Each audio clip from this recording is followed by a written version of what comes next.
The following presentation is brought to you by the Realm Network.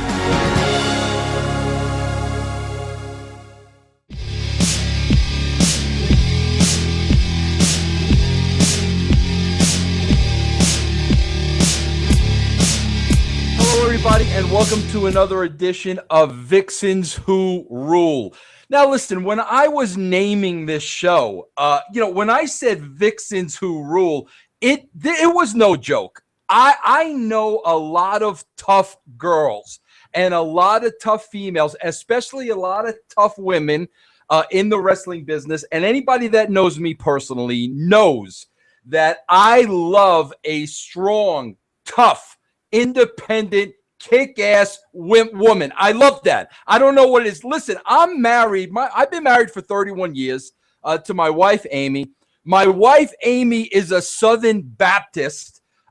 She's the perfect wife that takes care of her man. So I don't know where this fixation with me came with these kick-ass women. I don't know where it came from. Maybe because I worked with so many of them. The Sables, and the Chinas and the Gail Kims, and I mean I can go on and on and on. Maybe that's where it came from. But I love these tough chicks. I got this. I'm going to be honest with you. I have fantasies of tough women just beating the crap out of me, just beating me from pillar to post till I say mommy. I don't know what it is, but I'm being honest with you. Now, today's guest, here's the deal. I've never met this woman. Don't get me wrong. I tried desperately to meet her in California a couple of months ago. I think I was getting blown. I was either getting blown off or she was playing a little hard to get. Or maybe it was a combination of the two. I don't know. But I left without meeting her, and I was very disappointed. So I had to now the chase was on. Now I got to do the chase. I got to try to get her on the show. Big star, finally agrees to do the show. Here's the thing. I'm being honest with you now. And you know me. I don't lie. When I talk about kick-ass women, I honestly think this is like the toughest woman I have ever seen in professional wrestling. I mean, legitimately, I think this woman could hurt you. I know she'd kill me. I wouldn't stand a chance. But, tough as nails, so believable. A great performer, can hang with the guys. I'm totally fascinated by her. I hope I don't scare her away. This is a big intro. I'm giving it a big intro now. But I'm thrilled that she's on the show, and I'm a huge fan. I might be her biggest fan. I'm a mark. I'm a mark for her. Let me just say it. I'm a mark. I'm talking about Lucha Underground's Ivelisse. Ivelisse, are you there? Yes, I'm here, and thank you very much for the compliments. That day, I definitely was not blowing you off. That's actually the day when I hurt my ankle. We'll talk about that because that day, and of course, I'm teasing. It didn't look like you were having a very good night that night. I'll be honest. So I'm only teasing you. But Ivelisse, I got to be honest with you. Let me first say this because I don't think you realize who you are. So let me lay this out for you. Now, you were a couple of minutes late for the interview, and you explained to me that you were moving in a couch. Ivelisse, I got to tell you, you're a big star. You can't be moving couch. You have to pay people to do that for you. You're a big television star. What are you doing moving furniture? Actually, I wasn't moving it. My boyfriend was moving it. But I wanted to have the couch already set so I can make the setup nice and be comfortable. It took a little itty bit longer than expected. And that's fine because the setup is beautiful. You look beautiful. Listen, this little icon here on the screen, Vince Russo, rumored crush on Ivelisse. Pay no attention to that. I don't know how that got there, but definitely don't let your boyfriend see that. but I'm going to tell you off the bat, I'm going to I'm going to go, goo goo gaga over you, but I'm harmless, Ivelisse. I'm married for 31 years. I'm a 54-year-old man. I got 3 adult kids. So I want you to know I'm absolutely harmless. You don't have to worry about me. It's okay. Okay. Now, I have to ask you this first. I love your name. I think you have such a great, unique name. And I mean, it reeks star, Ivelisse. I've never heard the name before. So the first question I wanted to ask you is, where does your name originate from? Thank you. First of all, I actually grew up hating my name. I really didn't like it. And I didn't really know many people with it, but it actually was my dad. He saw, I guess, some actress or something, I don't know what, but my dad named me Ivelisse, and my second name, actually, I don't really like either, but that was my mom. My second name is literally translated miracle. In English, in Spanish, it's milagro, which is terrible. But yeah, I think Ivelisse has worked pretty good, so thank you. Yeah, no, absolutely. I mean, I can't believe, you didn't like the name. It's so unique. So did you have a nickname as a kid? Did they call you Evie, or what did they call you growing up? Yeah, Evie was definitely, I have all my life, Evie. Okay. Now, Ivelisse, I have to ask you this. And again, you're one of the first female guests I've actually had on the show that I've never met. So, there's going to be a lot of questions. You have to understand, Ivelisse, I got to tell all my guests this. People call me the Oprah Winfrey of podcasts. I've had people cry on the show. That has happened. But I like to really get into, underneath you, who you are, what kind of a person, how you came to be who you are today. I have to believe, and correct me if I'm wrong, but you have such an edge, such a phenomenal edge, and such a believability to you of just really being a kick-ass. Were you a tomboy growing up? Yeah, I've been a tomboy pretty much all my life. I still am. But I definitely appreciate that aspect of the interview, because usually, like, whenever I do interviews or whenever I get requests, like, all the time, it's like I just kind of know that I'm gonna be repeating myself over and over, which is, it's like, so what were you thinking in this match? Or yeah, Ivelisse, I hate that. I hate that. I do. I hate it. I don't care about that. I care about you. I want to. I love it. Here's what I get off on. I love when I see the end result. Like I go to Lucha Underground. I see Ivelisse out there. I see you on TV. I love to learn how you got to that spot. What was it in your upbringing, growing up? Your teenage years, what was it that defined you as a woman now? That's why I love getting into the background. Now, being a tomboy, did you grow up with brothers? I actually have only one sibling, one brother. He's older than me, and he's super fanatic of wrestling. He's actually the reason why I got into wrestling. I grew up with him always being so, like, crazy about it, and I've been an athlete since I was like 8.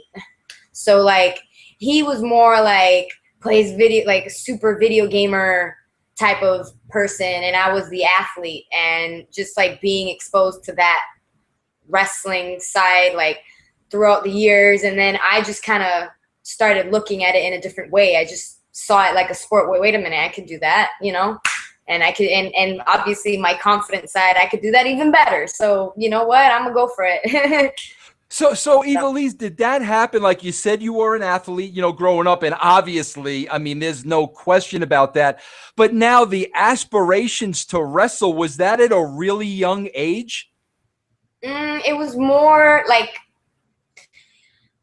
I always liked it, I was a fan, through my brother and my uncles and everything. They were like really into it. And then I would say at a young age, because I did start wrestling at 15. So I guess I could say at a at a pretty young age. I would say like maybe 13, 14, I was already like really getting really interested in it. And then at 15, I was able to start really learning about how to get into it and, you know, actual like independent companies and how it works and all that. And then finally getting into it. Well, you know, Ivelisse, that's fascinating to me because, I mean, 15, like how do you start going down that road at 15? How do you figure it out? How do you know who to contact? I mean, you're 15. I mean, at 15 years old, you probably got to be in what, the ninth grade, maybe?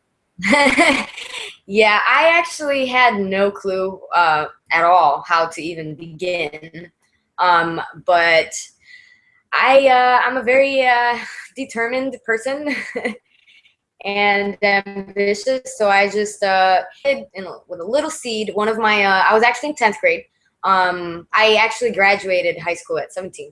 I was in 10th grade, and one of my classmates had an older brother who was doing local independent wrestling, and that's pretty much how I started. Oh, cool. So I got in contact with whoever or however.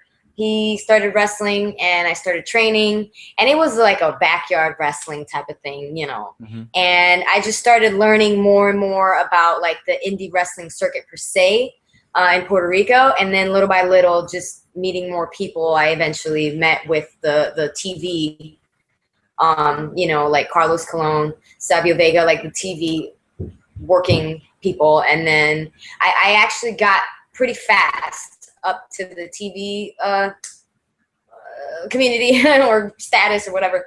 But that's pretty much kind of how I worked my way up. Just not knowing nothing, not knowing who, what, and just starting from scratch. Ivelisse, let me ask you this. While you're going through that process, are your mother, is your family together? Is your mother and father still together, still married, that whole thing?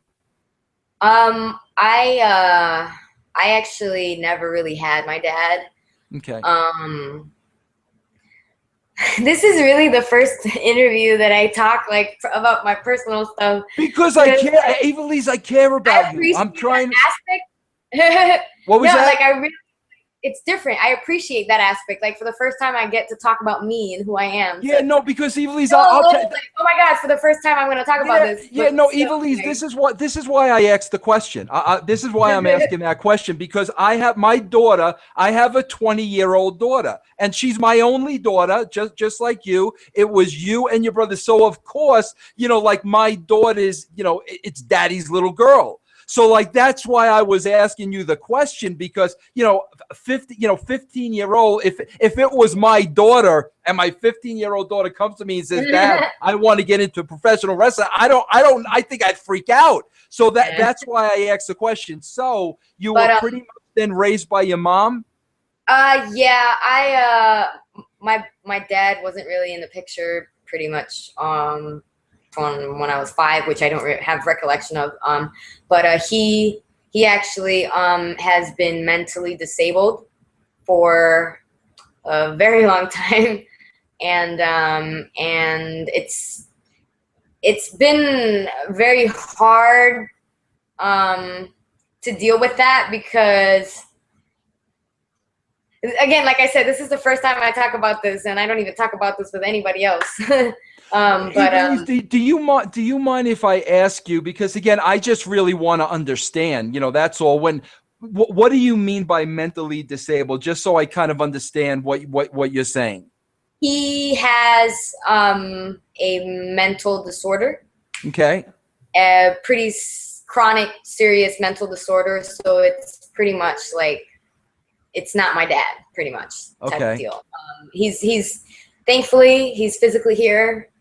Thankful for that, but it's like he's not there at all. Like, so I never really had him there. And then my mother pretty much, she married her husband, and I didn't really have a relationship with him growing up. And pretty much when I was 18, I left the house to like pursue on this voyage of this journey to try to make my dream come true. Hey, Ivelisse, what's really interesting? And I don't know if you know her or not. You may know her because when I brought you up to her yesterday, and, she kind of sold it like she knew you, and you guys may have crossed paths. I had Brooke Adams on the show yesterday. Do you know Brooke? I don't know her, but I have met her in some tapings before in for TNA in the Yeah, past. Ivelisse, what's real interesting? Very, very interesting. And I'm going to ask you this question. Brooke Adams had a similar upbringing. She didn't have a dad. And, her mom was raising the two girls, and she had to become like very strong, very quick Yeah, without a father figure in her life. So yeah. do you think that not having a dad there, for the reasons you explained, do you think that really made you a lot tougher at a very early age, where maybe a lot of kids your age, didn't have to go through something like that? Yeah, I definitely agree. I would say so. It's pretty much as if I've been filling that role or figure myself. I've always had to take care of myself. My brother also, he's had his issues as well, like emotional issues and whatnot. So it's kind of like there's been so much stuff going on that I literally had to like switch off whatever issues I had and just try to keep my little or whatever was left of my family like keep it together and do what I needed to do for myself, but also like for my family as well. So I'm literally still trying to build that empire so I can take care of my family too. Were you so Ivelisse? Were you really close with your mom then? I actually, unfortunately, did not have a very close relationship with my mom in the past. Now it's a complete 360. Every day we text each other, everything is, I love you, this, I miss you. And, she's come to visit me. And it really started as a non-existent relationship almost pretty much, which was really painful. But I needed to do what I needed to do for myself as an individual to branch off and do what I needed to do for me to take care of me and then eventually be able to take care of them. It's kind of how mentality I had with it. Now, Ivelisse, here's the interesting thing to me. You talk about, you brought up, Carlos Colon and Savio Vega. I work with Savio a long, long time. I think Savio is is a great, great guy. But here's the thing now that's interesting to me. So there really wasn't a presence, a father presence early on. But then now you start training. Now, Ivelisse, here's what's interesting to me. There really wasn't that traditional father figure.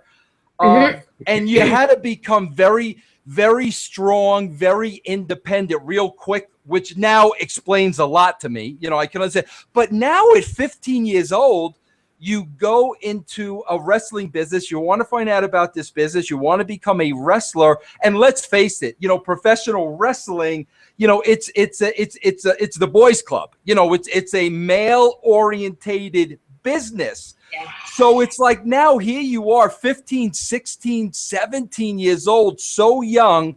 You really didn't have a disciplinarian in the family because, your father was dealing with some issues. But now you step into an environment where you've got, real men, real wrestlers barking orders at you, telling you what to do, trying to make you tough.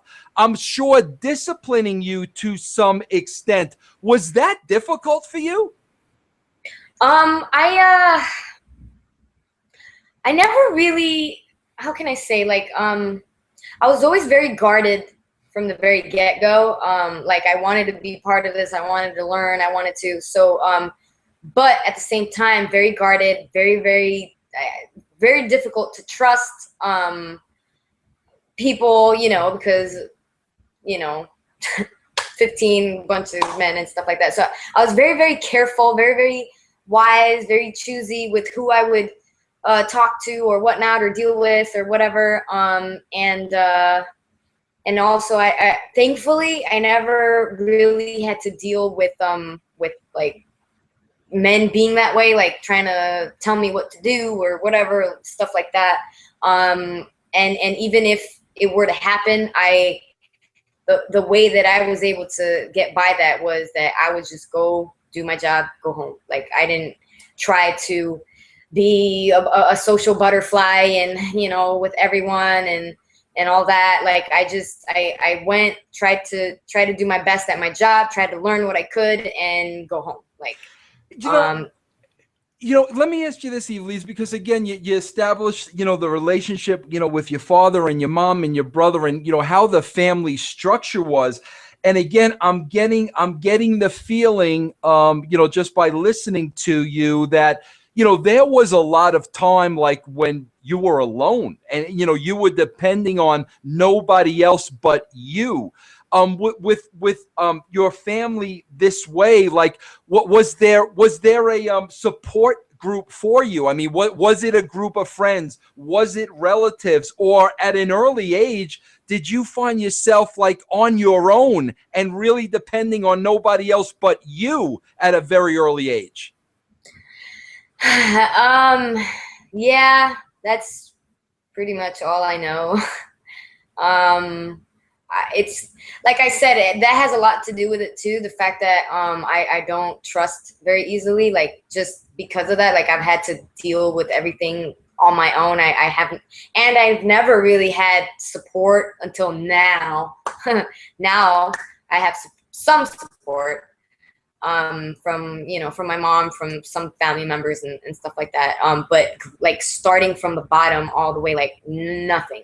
Like I had to do everything possible. Like I literally went out, and since I left my home, I literally moved like 13 times, like from place to place to place to place, trying to find a way to make my dreams come true. I have so many stories, so many different things of so many sacrifices and living out, not really having where to live or not like I swear, like in a period of 1 year, and that's like the beginning, I moved like about 13 times throughout different places. And until I finally my mom, I begged my mom to help me get out of Puerto Rico because I wasn't really finding a way to progress with what I was trying to do at all. So I finally got one ticket, had absolutely nothing, didn't know what I was gonna do. I stayed with my grandmother for like a week. I wasn't even supposed to stay there even longer than 1 day, but I stayed there. By the end of the week, I had 2 jobs that I walked to around finding places. I had 2 jobs in a week, and pretty much that's how it all started here in the States. And I literally did it all by myself. I went from one job straight to the other and then all over again. And then I would take buses, 2-3 buses sometimes to, start up. Ivelisse, like I gotta ask you this: where, like, and I have a family that is 9 uncles and aunts over there in Chicago. Right. I gotta ask you this: where did you get the strength to keep going on with this journey? Do you think it was like just the instinct to survive and you were a survivor, or was it the dream? I mean, that for you, 13 moves, that takes a lot of strength to keep going and never give up. Where did that come from? Yeah, I really have no idea. I would say, I guess it's a combination of both. But more so their surviving part, because I mean, when you have no one you can count on, you just have no choice. Like you can't, I just guess I just had no choice. Whether I would, even if I wanted to, I couldn't just okay, let myself go and give up or whatever. I don't know. I've always had that feeling where I just, even if I want to give up, I just can't. Like, there's just something inside of me that just does not allow me to. Ivelisse, you know what the interesting thing is, and this is why I'm asking you all these questions, because there's going to be a lot of people that watch this, and there's going to be a lot of young girls that watch this. With the hand that was dealt to you, it would have been so easy for you to go down the wrong road, because you could have blamed a lot of people. You see what I'm saying? I'm this way because of this one and this one and this one and this one, and it would have been okay. And you know what? The majority probably would have went down that road. You go on the road to superstardom, and that's why I'm just trying to understand you and get that out of you, because there are a lot of girls out there at a young age at those crossroads, and you go down the wrong path, there's no turning back. But your determination and your drive, you were chasing something. Was there ever, Ivelisse, was there an incident, or did something happen? Was there ever a point where you were like, you know what, wave the white flag, I quit, this isn't going to happen? Did it ever come close to that any time? So many times. But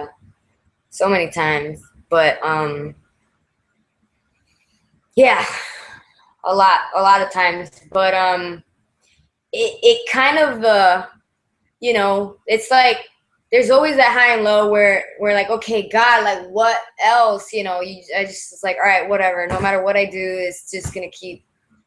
So in those moments, like, I just kind of just go through it, and then eventually, like, through all the feeling sad or feeling frustrated or discouraged more than anything, like, I'll just be I don't know, it's like my anger has been a really good tool for myself to, like, push me through low times, because it's like my anger helped me be strong in the sense of, like, to change my my perception of my reality at that moment.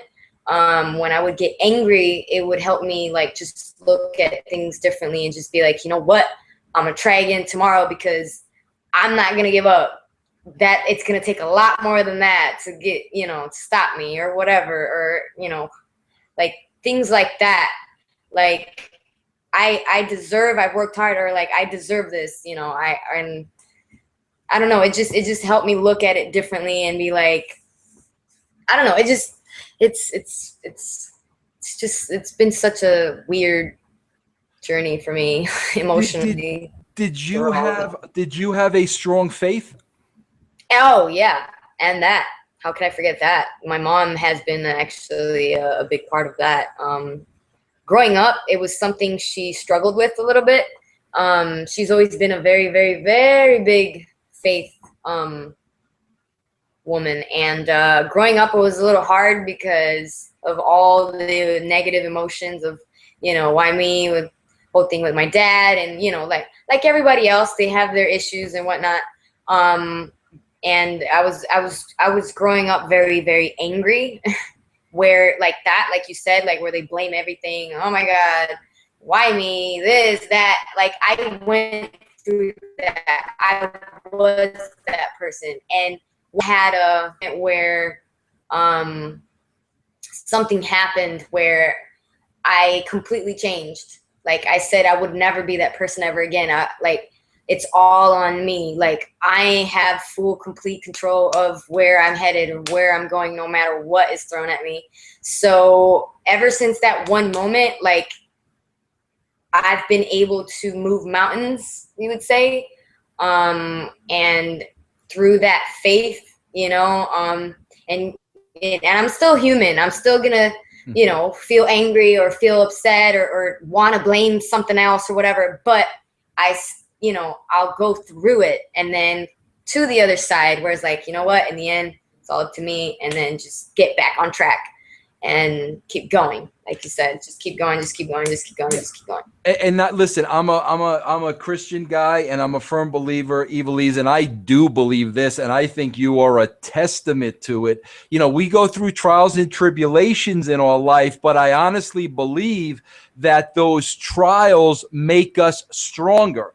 And when we get through those trials and those hard times, like you said, when we come out on the other end, I feel that we're stronger people for it, and our characters just get built more and more and more. And it sounds like you've had a lot of experience with that.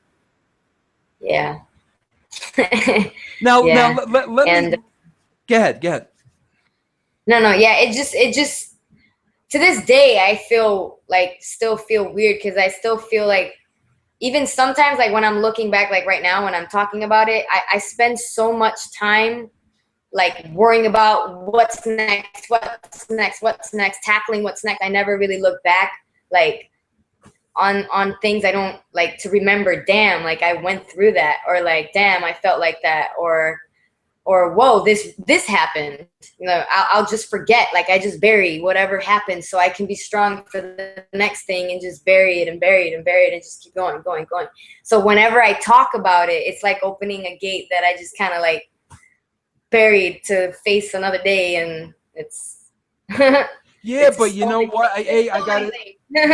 I hear what you're saying, Ivelisse, but you shouldn't bury those things, because you came through a lot, and you got through a lot, and you can be an inspiration to so many people. You got such a great story to tell. So I could understand you. You don't want to think about the negative. You don't want to think about the tough times. You want to forge on ahead, and that's great. But it's talking about it and letting other people know, listen, I didn't go through an easy time, but I never gave up, and here I am, Yeah.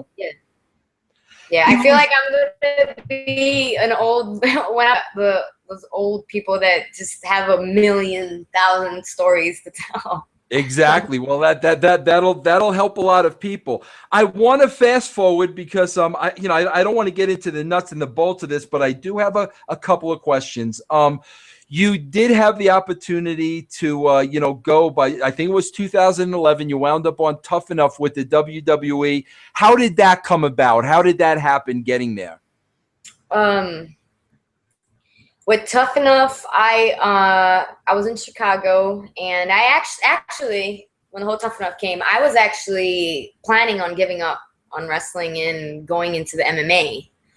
I was training in Chicago, training MMA, and I was getting very, very involved in it, and wrestling just kind of like little bit. And then close to the time where I was gonna in talks so I could debut for a fight, the whole Tough Enough thing came up, and I kind of had to put a little bit of a halt to that. And I said, you know what, I've already given quite a couple, like 6 years, I think I had already wrestled that at that time. I was like, 6 years, I'm just starting this, here's a big opportunity, and let me at least give it one last shot if I'm gonna completely let go. So I delved into that, into the Tough Enough, sent made my tape, sent it, and went through the whole casting, and production really liked me. So I went over there to LA for the final testing or whatever, and then got it, and I didn't know what to expect. But I had a goal in mind, and the goal was to, even if I didn't win it, to make an impression and try to use that to my advantage as much as possible, the exposure, the networking, everything. And I just said to myself, I'm like, I'm going to do everything possible to make sure that one way or another, I get a contract out of it. And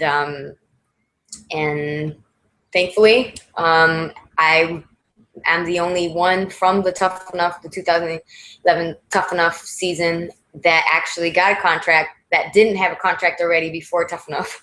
But you got hurt during Tough Enough, didn't you? Yeah, I did. I wanted to make sure that I did my very best to prove that I could be just as good as the guys in the show, or even more. And just when Booker T was saying, I dare to say that Ivelisse is not outshining just the women, but also the men too. Like, finally I get to that point. And then right after that, DeMont decides that the way he wants the practice to end, with me on a high note. So he says after everyone's completely dead, he says, all right, let's do some blow up drills or whatever. And then he had us, me and the other girl remaining, he had her do something that she had never done before. She didn't know how to do, and she didn't know how to do she didn't know how to jump for it. She didn't know the timing for it. She knew she didn't know how to do it. Either way, they went for it. We went first, landed on me, and that was it. And I was like, great. Of course, it can't end on a high note with me on a high note. Of course not. So that was a very, very, very difficult time for me. You know, that's a slippery slope. I'm friends with Bill. Bill was on the show a couple of weeks ago, and I know, like, Bill, I know his mentality. And listen, here's the thing. Like, I know firsthand, when Bill was working for me at WCW, he would always go out there and work hurt and work with concussions. He would never sit down. So he was very, very old school. So I understand Bill's mentality of trying to push. But the one thing I always say is, man, in the wrestling business, if you're afraid of something, and if you, in your mind, I'm afraid, whether I never did it before, whether I don't feel comfortable, 99.9% of the time you're going to get hurt. And listening to you, it sounded like that's what happened. Yeah. I knew for a fact that I was very clear about the fact that I didn't do that. I didn't do the vertical jumps. Like, I didn't do that. Mm-hmm. I knew that I didn't do that. So I was upfront about it. But when it came to the girl, like, she was saying that, you know, she was like all confident about it. So when they made her do it, all tired, first of all, and then does it and didn't, I mean, she literally jumped way sooner than she was supposed to. And then whatever happened. So that's why, like, part of me wasn't really even that angry towards her, because really at the end of the day, it's part of the trainer to know what a person can do or cannot do, and not push that for, past to what would be safe at that moment. So, that was a very, very hard time for me. And even, like, if you look at the episodes, like on that particular episode, I felt like the episode after that, I felt like I wanted to leave, because even after all that happened, they were like trying to portray like, oh, she does this so good and this and that, when I can clearly see that that wasn't the case. So then that's when the whole thing of it was a work, where it started setting in, and I'm like, damn, I just injured my leg and this is the work. Like, screw that, I'm going home. And that's when the whole thing of the conversation with me and Booker T and Bill DeMont, because I was like, I'm going home. I'm not even, because I'm pushing an injury for absolutely nothing. Yeah. So at that time, it was really difficult for me to kind of process that, you know, what was going on behind the scenes and how it's being portrayed on the cameras or whatever. And, you know, I had that innocent mentality going into the competition, that it's a competition, you know, like a real competition, and then learning and seeing it for myself, how it's all being worked. It was like kind of really disappointing. No, I can understand that. But, you know, Ivelisse, here's what I don't understand. Shed a little light on this for me. Now, you get hurt, you can't finish the competition, but they give you a contract.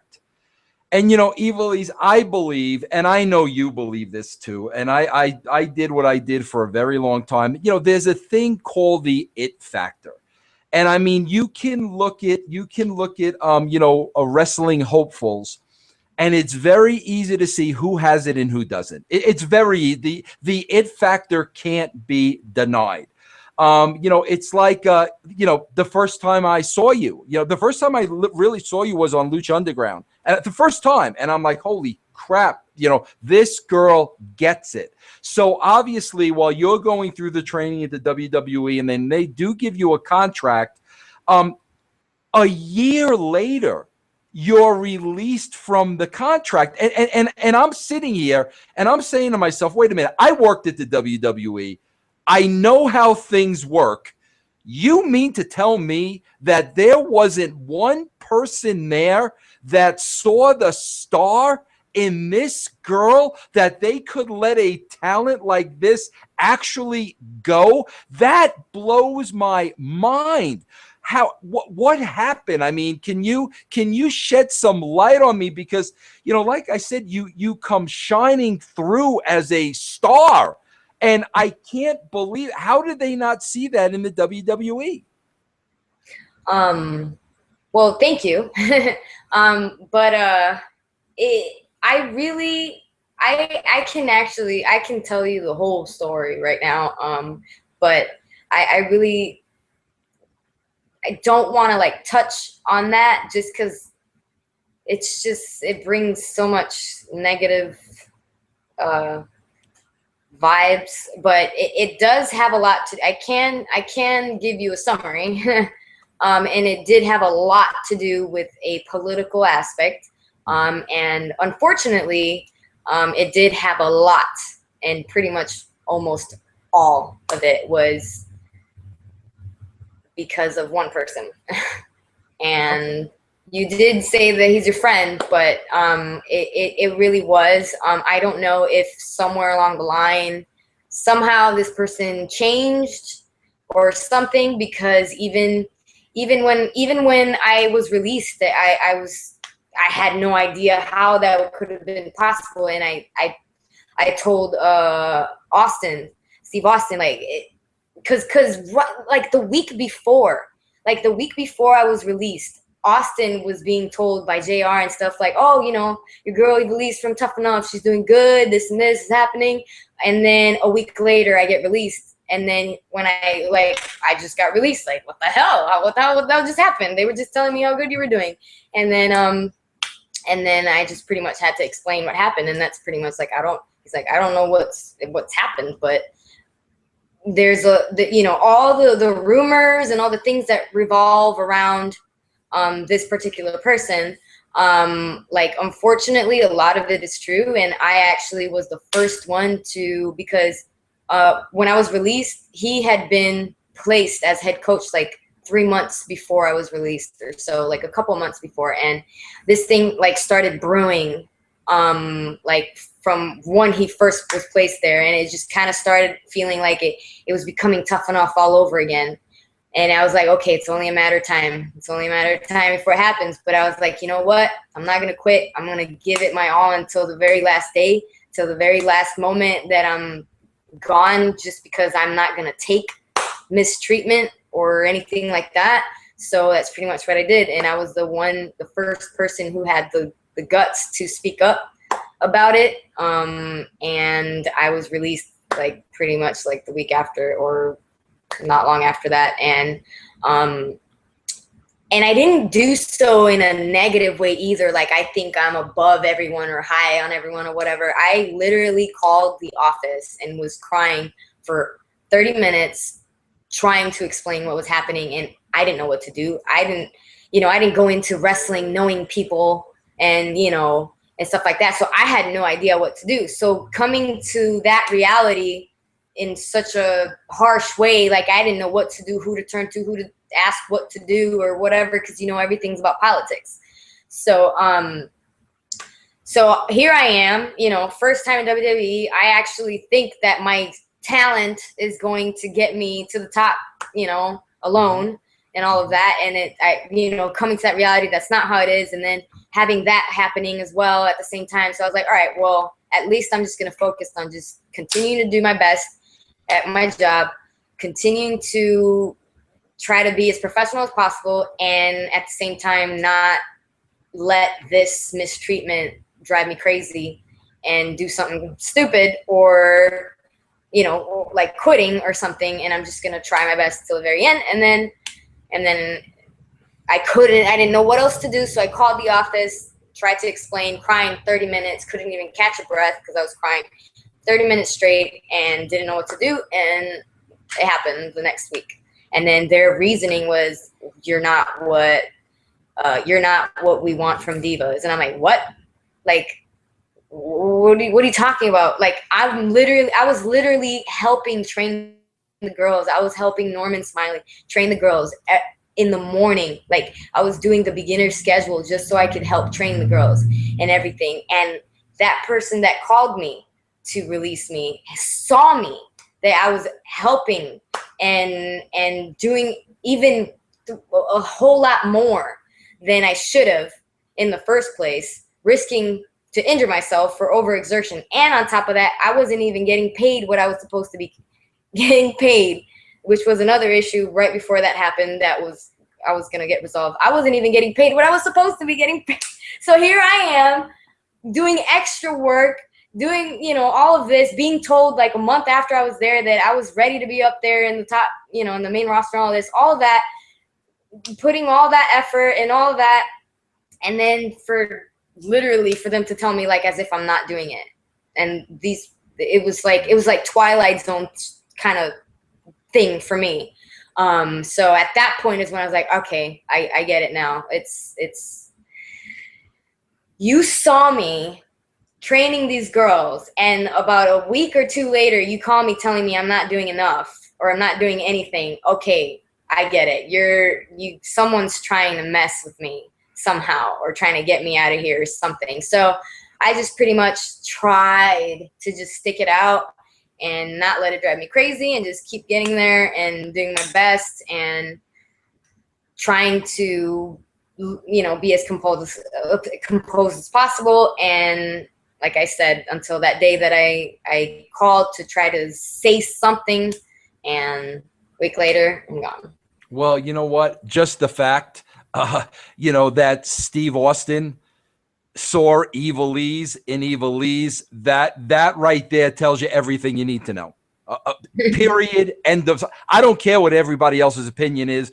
The politics, the bullshit, all that stuff. The fact that you were Austin's girl, that tells me everything that I need to know. But Ivelisse, I have to ask you this: going through that horrible, sucky experience, and you know what? Their loss. At the end of the day, it's their loss. Are you kidding? You're going to tell me I'm watching Lucha Underground and I'm watching, Ivelisse, and I'm watching their product and their divas, and you're going to tell me that these girls aren't on two different playing fields? Give me a freaking break. So at the end of the day, it's their loss. No problem. And that's a great incentive for you. But I got to ask you this, Ivelisse, going through that had to leave like a terrible taste in your mouth about the wrestling business, no? I mean, after all that happened and after all that went down, God, you had to be thinking about, you know what? Maybe that MMA doesn't sound so bad after all now. Where were you? Yeah. Like when the dust settled and reality set in, what's your mindset now? Yeah, pretty much. That came about, obviously. I actually had planned to continue training over here, and I actually had a fight scheduled and everything to go back to MMA. But then right when that was going to happen, then that's when TNA came around for the gut check deal. And then I was like, again, right in between. I was like, what do I do? All these years into this, and then this is fresh. But it's like, what do I do? So I was like, I said, all right, screw it. I'm going to give it one more shot. And then I go and I go over there. I do everything. I'm walking on eggshells literally because I was completely traumatized from WWE. So I'm literally trying to be as professional as possible, as eggshells. Make sure that that's not a weakness for this one. And then I go out there, and it was so much fun working with Tapa. It was such a David and Goliath type of bout, and everyone was talking about it. It was awesome and short, but it was awesome. And they bought it, and then nothing. Yeah, I mean, but wait a minute. It can't just be and nothing. Like, that's the thing. I'm like, okay, she slipped through the cracks at the WWE. Now she slips through the cracks of TNA. As far as I'm concerned, not all of those people involved have no business being in the wrestling business. When you've got a talent like you and you're slipping through the cracks at WWE and TNA, somebody is obviously not doing their job. No doubt about it. Somebody needs to be fired. What's your feeling of TNA, of what happened? Was it one person didn't like me, or what's your idea of what may have happened? Honestly, it's a complete entire mystery to me to this after the whole gut check deal. Even though I didn't get chosen for the gut check for the contract, I still was called to do some tapings. Like I did the knockouts one, also the one where I wrestled Mickey James, the World Cup. Like they still called me to do stuff, and then after that, like I just never got called back for anything else. Like, and that I have no explanation. I swear. Like, I guess my only explanation that could be possible is that I guess I didn't smile enough to the right people, I guess. I don't know. Like, I go there, I do my job, I be professional, and I go home. Like, I don't, you know how in a political standpoint, that, I guess that doesn't work to my favor, obviously. I guess my trajectory is like an example of that. Cause like since the very beginning that I've ever wrestled, like I go home, I'm professional, I'll shake hands, I'll say hi, but I'm not like literally like, okay, that person is the one who hires divas. Okay, I'm gonna smile all day and I'm gonna, try to get in with this person or this or that or whatever, or like, I'll try my best to talk and connect with people, but not like, how like some other people do. Or I just didn't have the right contacts. I don't know. I throughout my whole wrestling trajectory with the big leagues like WWE and TNA, it's always been the whole political aspect, like has always been my downfall. And not because I'm unprofessional, but just because like I want to earn my spots, like through my talent, not through how much I talk to one person or how much I smile to another, or like, no. Well, listen, if you want to sit here and you want to talk about faith, like everything happens for a reason, okay? Everything happened for a reason, and that reason was obviously Lucha Underground, okay? I mean, this is a company and an organization that's, built for Ivelisse. I was there, so I saw it firsthand. I saw how it worked. I talked to a lot of the people. It's a tailor-made situation for you, but I would have to think this Ivelisse, by the time he got through WWE, by the time he got through TNA, now there's this Lucha Underground in your mind. I mean, at this point, you got to be thinking same old, no? Yeah. I will admit I was very, very crushed with these two back-to-back things with WWE, TNA, and then thankfully what kept me afloat, from not completely losing my ambition, determination, will, shine was a big part of that. Since I was released from WWE, throughout the whole TNA thing, and then up until Lucha Underground, Shine was a great place for me to be able to show, like finally really, really show who I am, what I can do. And for that, I'm so thankful, to Shine, to Sal, to Lexi, all of them, because, they believed in me, they believed in me. And that felt very, very good because yeah, I mean the wrestling business, Ivelisse, they have a way of making you feel like a piece of crap, and they have a way of making you second doubt yourself and second guess yourself, which is a shame. So finally, when you get with people that appreciate you, I understand exactly where. Hey, listen, if it's any consolation to you, I went through that for decades. I went through for decades, being made like I'm a piece of crap. I don't know what I'm doing. I don't, I have no idea. We got to bring in people that know more than you. I went through that for 20 years. So trust me, I know exactly what you're talking about. And good for Shine. My girl Daphne works at Shine. Were you friends with her? Yeah, I was actually her roommate I moved here like a couple months ago, and I was her roommate since last year. Yeah, she is a great human being.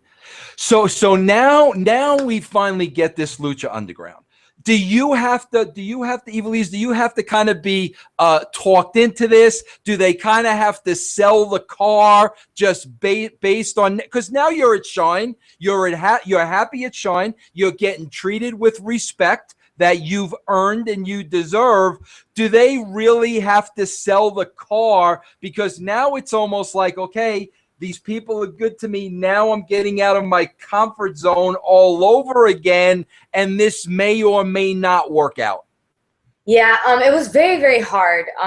Very hard. Like part of me was like, okay, maybe this is what I'm supposed to be. Like, maybe this is why I went through all of these crappy ass experiences. Like, maybe this is the one thing for me, because I and these other, you experience that the mistreatment, whatever, all that, but also unfortunately the racism is existent, unfortunately, and that's part of all that as well. And then this Lucha Underground, being focused on his, Latin culture and all of that, it's another big reason why I felt like, okay, well, I know for a fact I'm not gonna deal with that one. And that was a big one. So that was a huge plus. That's why that was a big reason too why I felt, because with WWE, like when I stepped foot there, I wanted to represent my culture. I wanted to represent my people. I wanted to embody that, and I wanted to be the female Eddie Guerrero, pretty much. That was my goal in terms of character and marketability goal and all of that. And literally, like, I was told, I was blonde at that time, and I wanted to dye my hair dark so I could embody more of what, of my culture and everything. And I was literally told, like, no, you will look too Hispanic. Like, there is such a thing as looking too Hispanic. So, like, that's just like a part of, like, so you get a feel of the level of, putting a thumb down and like, no, type of thing on that. Who reached out for you? Who reached out to you from Lucha? For Lucha, the first one who mentioned to me about Lucha Underground was Conan. Conan had talked to me a little after WWE released me. He kept in contact with me throughout the months and all that, kind of keep me like, something big's gonna happen. I want you to be part of it. So he kind of kept me filled in with that. And then one of the producers from Lucha Underground, Eric, he contacted me. He did the Tough Enough of season, the last Tough Enough from 2011, the one I was part of. He was a producer in that show as well, so that was very comforting too. So I have a person, from the wrestling aspect, Conan, trusted him with what he was doing. And then with Eric on the production side, like, I felt a lot more comfortable with that. And then once I was there, I still had so much anxiety because, it's a new thing, like, you don't know. And then, like, once you sign that contract, it's it's real, you know? And I just wanted to make 100% sure that it wasn't going to be anything like the other experience I had before. You know, Ivelisse, I have to tell you, I only went down there for one television taping, so I was there for 2 days. Here's what was the breath of fresh air for me. I can only imagine how you felt. When I was, in that environment for 2 days, the thing that was so refreshing to me was this isn't being run like a wrestling company. This is being run like a television show. Two completely different animals. And having gone through WWE and TNA, two wrestling companies, now going to a company that is really focusing on television show. We've made a television show here. Can you explain to the people watching this from a performance standpoint, like what are the main differences with those two totally different minds of psychology?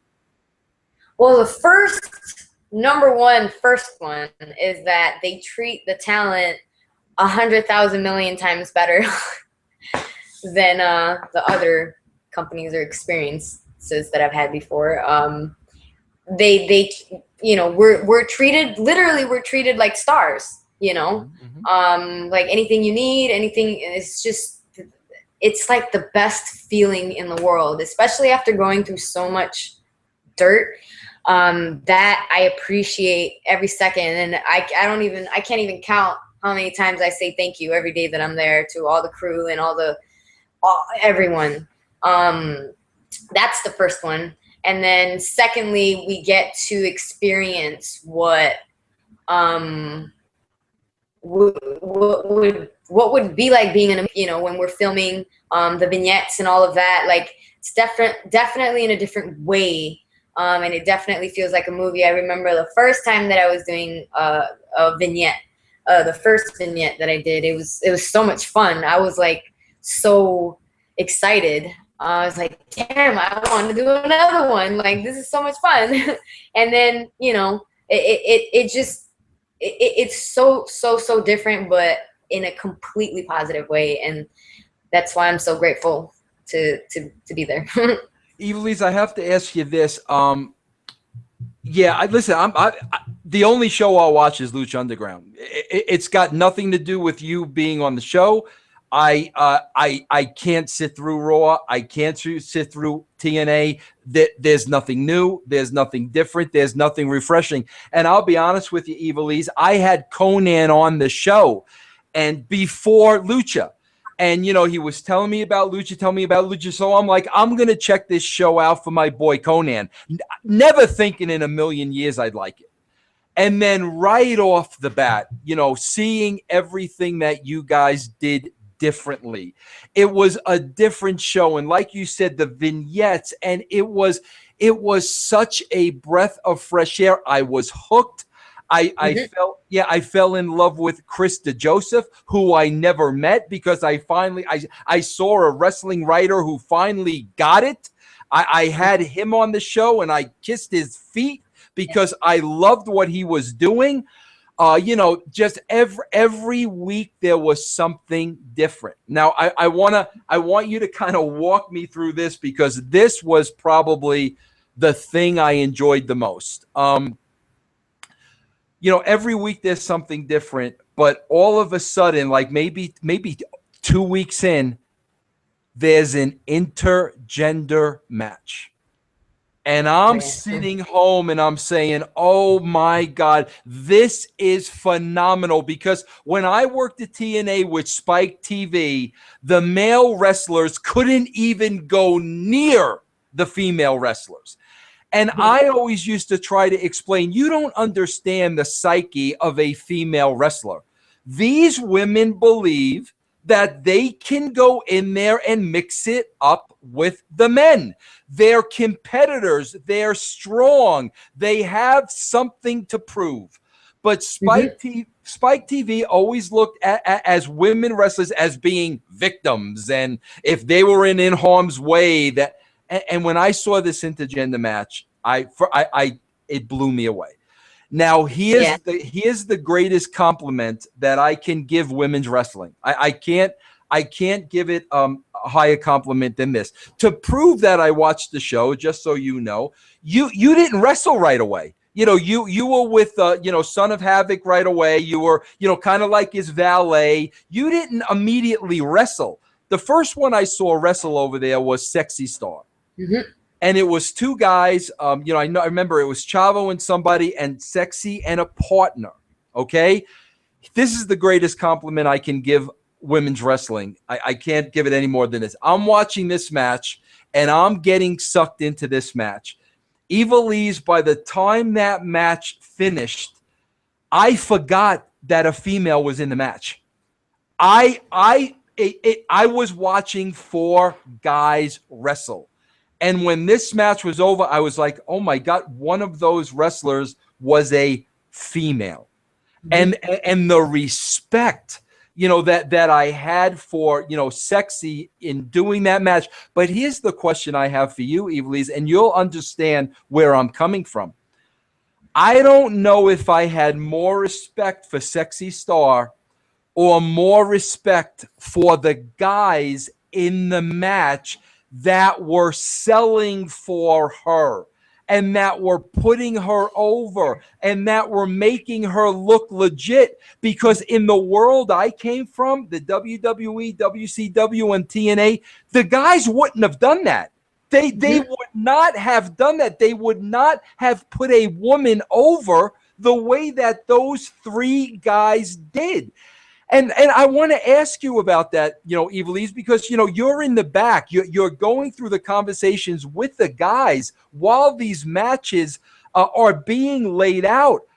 It boggles my mind that the guys at Lucha, have the mentality that, yep, she's a worker, she's a female, but she's on par with us, and that's the way the match is going to be laid out.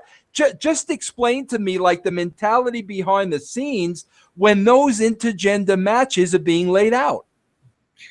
Well, I'm grateful for the guys, because they're willing to do that, to put the woman over, and not. And also thankful to the creative, obviously, for letting that happen and the production for letting that happen. It's definitely refreshing. I actually prefer to wrestle guys. I feel like I've always set out to wrestle like a guy. So when I wrestle a guy, it's just a lot like whatever. So since I was signed by WWE, I didn't have the chance to do that, even when I was released after until Lucha Underground, and it was awesome. And I know guys have had that, like you said, like there's no way I would sell for a girl or whatnot. And you know what, I agree with part of that, because obviously I'm, my strength or my offense in no way, shape, or form could be compared to a guy. But I think that if done in a smart way, using psychology at its best, that a woman versus a man, it doesn't always have to be, where the woman is weak and because like there's strengths in different ways. Like a woman can be fast, cunning, and smart with what she moves, use his force against him and whatnot, like the whole David and Goliath thing. And my strengths will be in just in a different way than a man's would be. His physical strength will obviously always be stronger, but I feel like if worked the right way, it can always work. Like it can always work. And when it comes to with the guys down there, they're willing to make us look good and all of that, and didn't want to. I think they would have no choice but to do it, because that's what they would be asked to do by the production, because production wants us to look strong. They don't want us to look like weaklings or anything like that. They're always very focused on portraying women in a empowering, strong way, and that is something that is very I appreciate to the fullest, because it's definitely a topic in wrestling that is always itemized to eye candy. We're always eye candy, no matter what. We're always eye candy before competitors. But here in Lucha Underground, they want to have us as competitors first, and then the eye candy is the plus. You know, but Ivelisse, yeah, I got to tell you, you're right about that. But to me, the competitiveness on the female parts, you and Sexy over there at Lucha, the competitiveness, that's more sexy than the eye candy. I mean, you see the eye candy all the time. You become numb to it, and it doesn't mean anything. The sexiness of a woman competitor that can compete with the guys, that to me is more appealing than eye candy that we could see anywhere on any channel. Let me ask you this: when you say that's how production wants to portray us, does that mean like that's coming from the television end, or is that coming from like the agent end? Is that coming like from a Chavo Guerrero? Like where is that coming from? We've got to be careful the way we portray these women. We want them to look a certain way. Where's that coming from? Well, definitely, I would say production, because the machine, the people, the bosses, let's say the bosses of the entire project itself, they want to make sure that we're presented in that manner, and the agents have no problem, following that, and that's also something to appreciate as well. They have no problem following that, and they're very supportive and encouraging with it, and that's also awesome. And it's like I said, just like every aspect of all of that is just so refreshing, and so like I can't be thankful enough. And everybody said that to me, when I went down there. Every single person I talked to, I've had Melissa on, a couple of times, even Tommy Morrison, Johnny Mundo. I mean, everybody was so grateful and so happy to be there. Here's the thing, Ivelisse, again, this is, the compliments that I give the company. In my career right now, I swear to you, like, I would never want to work for WWE. I would never want to work for TNA for a lot of the reasons that you're talking about.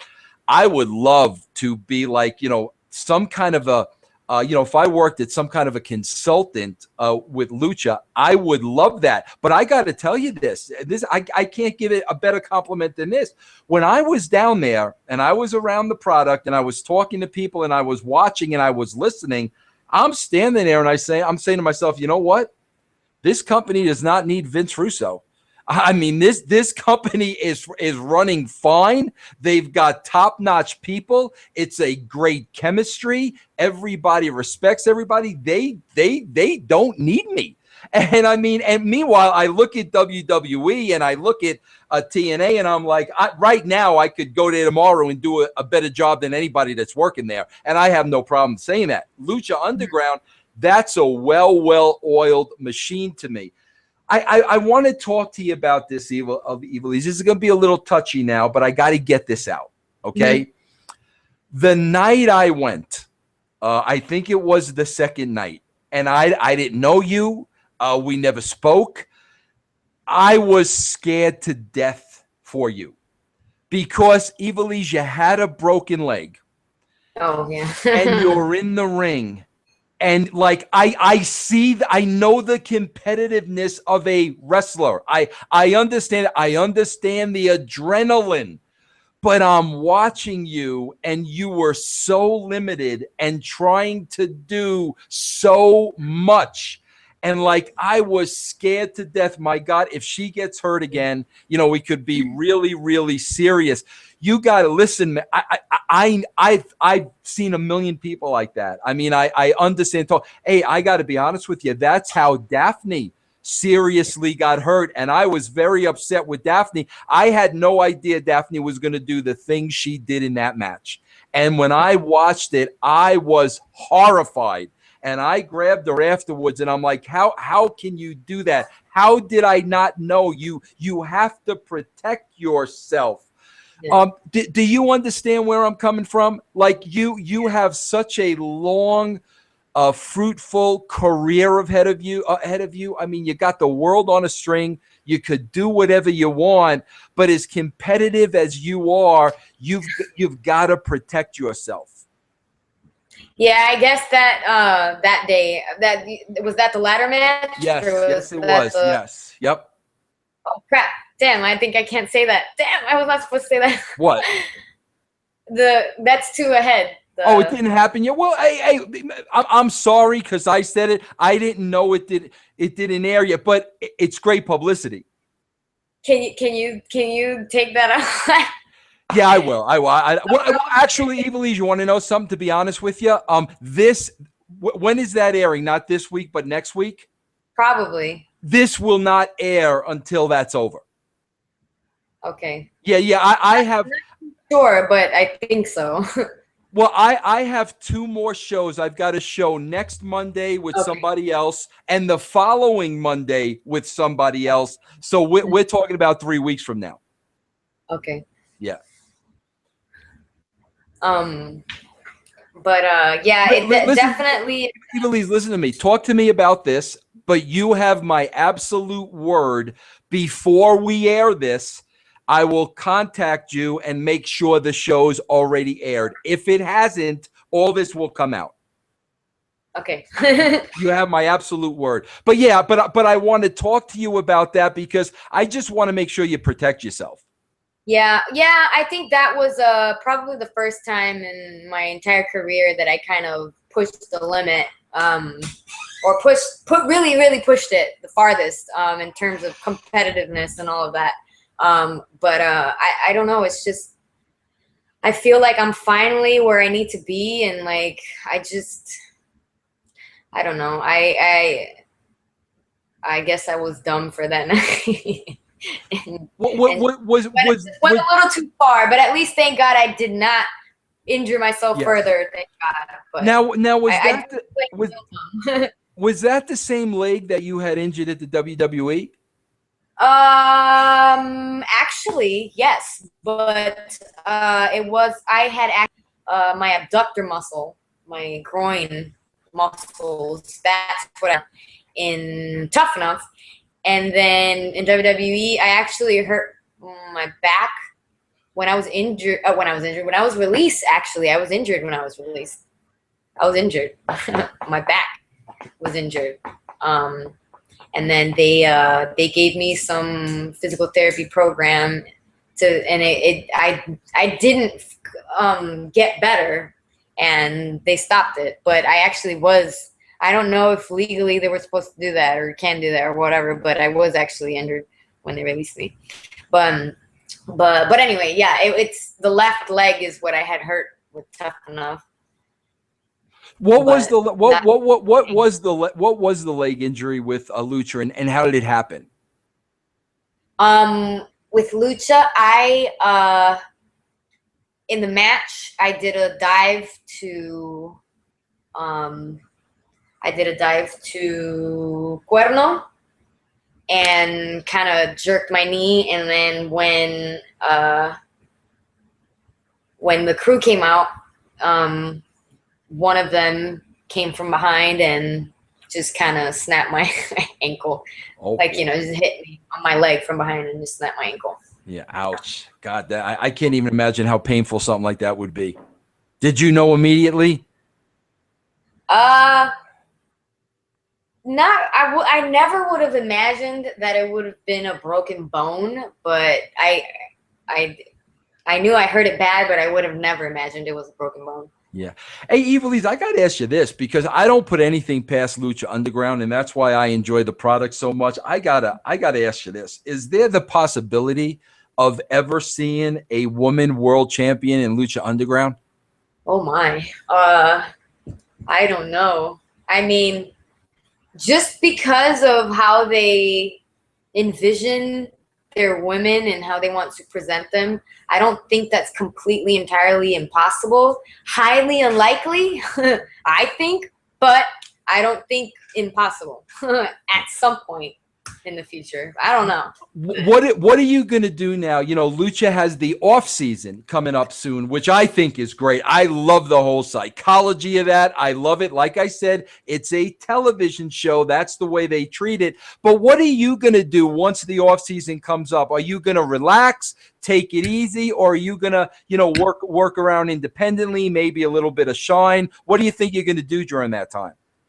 Well, I definitely wish I could. I still have a little bit more.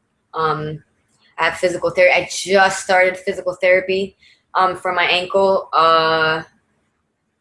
Should be a month according to the program. Hopefully, fingers crossed. But I'm gonna try to get this over with as soon as possible so I can get back. But I have a tendency to rush into things. I mean, I wrestled 9 years with a messed up shoulder, and I made it so much worse. But I'm trying to focus on healing as much as possible so that when I do come back, I'm like at 100%, and I can finally like have no restrictions, give everything my all, and finally do what I feel like I've been, you know, what I'm meant to do. No restrictions. Do you have a time frame of when that's supposed to be? When are you supposed to be 100% healed?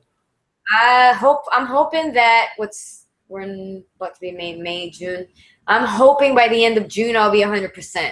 That everything depends on how this thing heals, which it has been healing very slowly, but too slow. But hopefully by the end of June I shall be ready to go. Do you know when the new season starts again? I don't know. So far,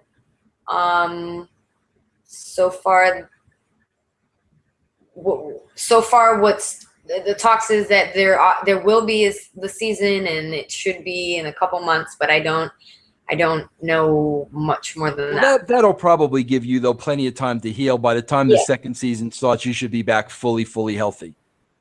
Mm-hmm. Yep. And you know, also let me ask you this, Ivelisse. There was a lot of talk, and then we'll wrap it up. But a lot of talk, especially when I was there, about taking Lucha Underground, you know, out on the road and doing house shows.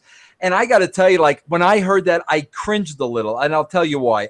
Obviously, the thought of that is the guys and the gals can make some more money, which is a great thing. It'll give Lucha Underground more exposure, which is a great thing. My only concern is I saw a weld oil machine those 2 days, and I would hate to see like the model change. I would hate to see like Lucha Underground become a wrestling company. I would hate to see that, because I think then it would open itself up to, you know, all the negativeness of wrestling companies. Right now, it's like I said, it's a television company. They treat you guys like stars. People that come to the show, they treat like stars. It's really special. So I was kind of mixed on that. Has there been any more talk of that? I actually never. I probably, the only time I heard that was somewhere online, but I never heard it while I was in Lucha Underground shows or anything. I never heard that. I only read it online like once or twice, and I never heard of it from our end.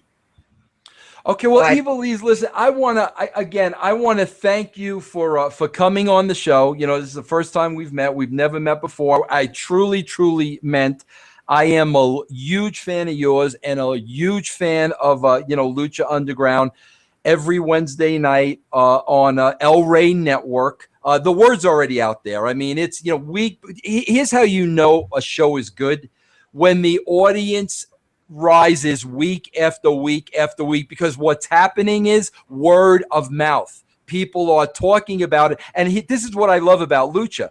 You get the word of mouth, and then people tune in for the first time, and it doesn't disappoint. It hooks you. Now I got to watch the next week, whereas a lot of the other product, you watch it one time, and then you can kind of take it or leave it. So it's growing. It's going to continue to grow. I didn't tell you this though. I would have liked to get a little insight from you on this, and this would be the last question. Then I definitely wrap it up. But Ivelisse, I said I'm a big fan of yours. I'm a big mark of yours. But I got to be honest with you. On the roster, you are my second favorite wrestler. Now that you know me and we've had a long conversation, who would you think my favorite Lucha wrestler is? And then once I tell you who it is, I want to see if you could give me a little inside information. Who do you think I'd like the best on that roster? I don't know.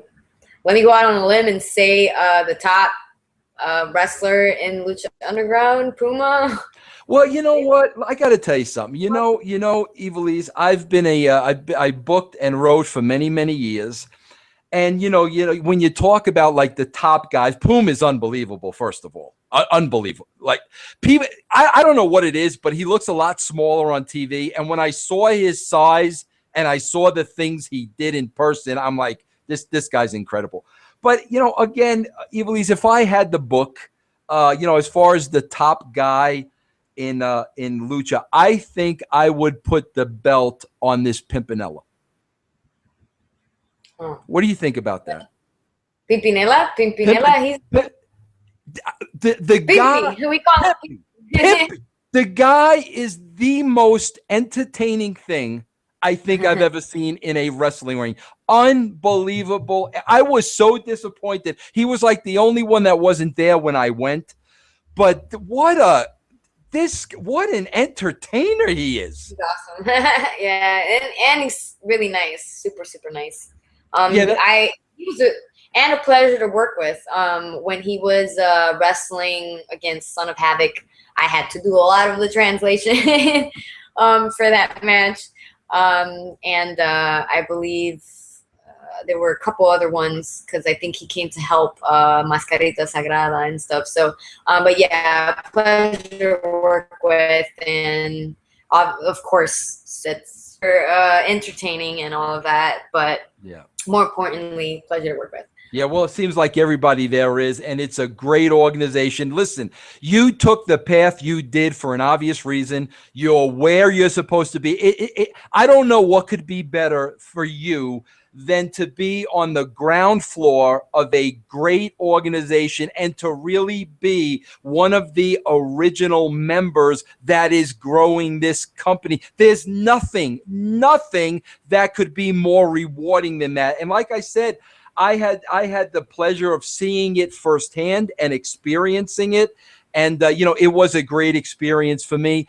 Ivelisse, if people want to follow you, tell us how we can follow you personally. If people want to follow me, they can follow me on Twitter at Real Ivelisse and Instagram Ivelisse Velez at Ivelisse Velez, or Facebook. It's Ivelisse1, yeah, that's it.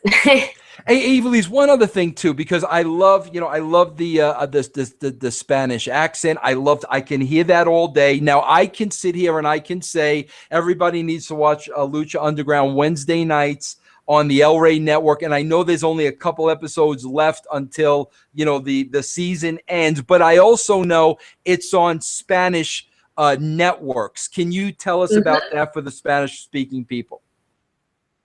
Yeah, thankfully there's the English version and there's the Spanish version.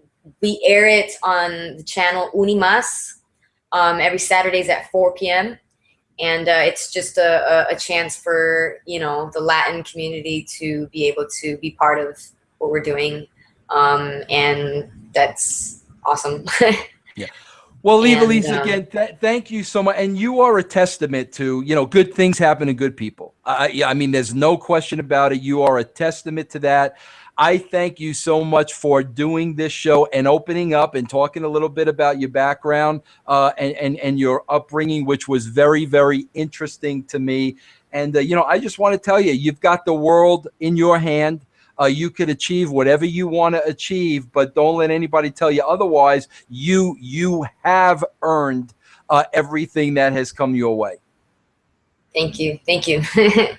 It feels good to get rewarded for hard work. How good does it feel, though? I mean, there's got to be that little special something. Yeah, there's got to be that little special something when, everybody's watching you, and now you got people from WWE and TNA who had their opportunity, and now they're tuning in every week and seeing you. There's got to be a little special incentive there for you. Yeah, for sure. And you work hard because you want to be recognized, because you work hard because I've worked hard because I'm an honest person, and I want to be recognized for my work and nothing else. I want to be recognized for my hard work, for my talent, what I put into to invest to develop myself, and finally it's paying off. Yeah, it's paying off, and it's just starting.